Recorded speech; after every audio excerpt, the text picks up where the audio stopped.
ராமபிரானின் வில்லைக் கண்டு நடுங்காதவர்களே உலகில் கிடையாது. ராமபாணம் தப்பாது என்பார்கள். ஆனால் ஒரே ஒருவன் மட்டும் அதை கண்டு பயப்படவில்லை. யாரவன்? இலங்கை செல்வதற்காக சேதுவில் பாலம் கட்ட ஏற்பாடாயிற்று. கடலோ பெரும் கொந்தளிப்புடன் இருந்தது. சமுத்திரராஜா, ஒரு நல்ல காரியத்துக்காக இலங்கை செல்கிறோம், அமைதியாக இரு என்று ராமன் சொல்லி பார்த்தார். அவனோ அடங்குவதாக இல்லை. கோபத்துடன் ராமபிரான் தன் பாணத்தை எடுத்து விட்டார். உடனே சமுத்திரராஜன் வெளியே வந்தான். சாதாரணமாக அல்ல, கை தட்டி கொண்டே ஏளனமான சிரிப்புடன். ராமனுக்கு ரொம்ப ஆச்சரியம். என் வில்லின் பலம் தெரியாமல் மமதையில் அட்டகாசமாகவா இருக்கிறாய்? இது கனல் கொழுந்து, உன்மேல் பட்டால் தீந்து தண்ணீர் இல்லாமல் போய்விடுவாய். அப்படி செய்து விடுவேன் என்று சொல்லி பார்த்தார் ராமபிரான். அப்போதும் சமுத்திரராஜன் கலங்கவில்லை.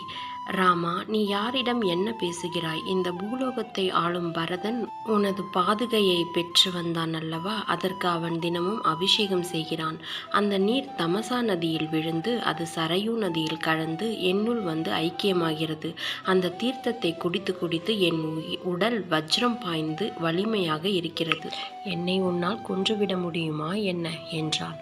ராம பாணத்தை விட ராம பாதுகை மிகவும் விசேஷமானது. உங்கள் ஊர் கோயில்களில் ராம பாதுகை பூஜை ஏற்பாடு செய்யுங்கள்.